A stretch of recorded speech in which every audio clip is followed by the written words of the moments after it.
झेप मराठी, आरसा महाराष्ट्राचा। धुळे महानगरपालिकेची प्रभाग रचना जाहीर। नागरिकांना 15 सप्टेंबर पर्यंत नोंदवता येतील हरकती।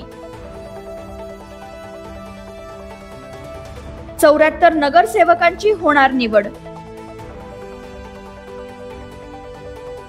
धुळे महानगरपालिकेच्या निवडणुकीच्या पार्श्वभूमीवर प्रशासनाने आज 3 सप्टेंबर रोजी प्रभाग रचना जाहीर केली आहे। तसेच प्रभाग रचनेवर नागरिकांना हरकती व सूचना नोंदवण्यासाठी 15 सप्टेंबर पर्यंतची मुदत देण्यात आली आहे। 2011 सालच्या जनगणनेनुसार 19 प्रभाग कायम ठेवण्यात आले असून यातून एकूण 74 नगरसेवकांची निवड होणार आहे। यापैकी 17 प्रभागांमध्ये प्रत्येकी 4 नगरसेवक तर 2 प्रभागांमध्ये प्रत्येकी 3 नगरसेवक निवडले जातील अशी माहिती प्रशासक अमिता दगडे पाटील यांनी दिली। याबरोबरच प्रभाग रचनेवर नागरिकांना हरकती व सूचना नोंदवण्यासाठी 15 सप्टेंबर पर्यंतची मुदत देण्यात आली आहे। या कालावधीत नागरिकांनी जास्तीत जास्त हरकती दाखल कराव्यात असे आवाहनही प्रशासनाकडून करण्यात आले आहे। प्रारूप प्रभाग रचना प्रसिद्ध करण्याचा आजचा दिवस आहे। 3 तारीख 3 पासून 15 सप्टेंबर पर्यंत हरकती सूचना या प्रारूप प्रभाग रचनेच्या वर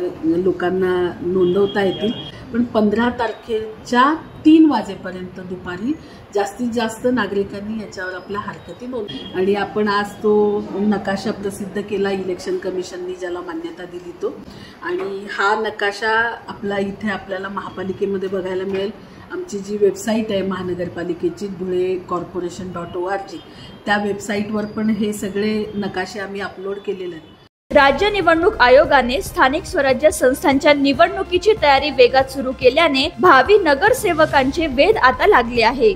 प्रतिनिधी कार्तिक सोनवणे, झेप मराठी, धुळे। अशाच वेगळ्या आणि ताज्या बातम्यांसाठी पाहत रहा झेप मराठी, आरसा महाराष्ट्राचा। संपादक प्राध्यापक अनिल चव्हाण, धुळे।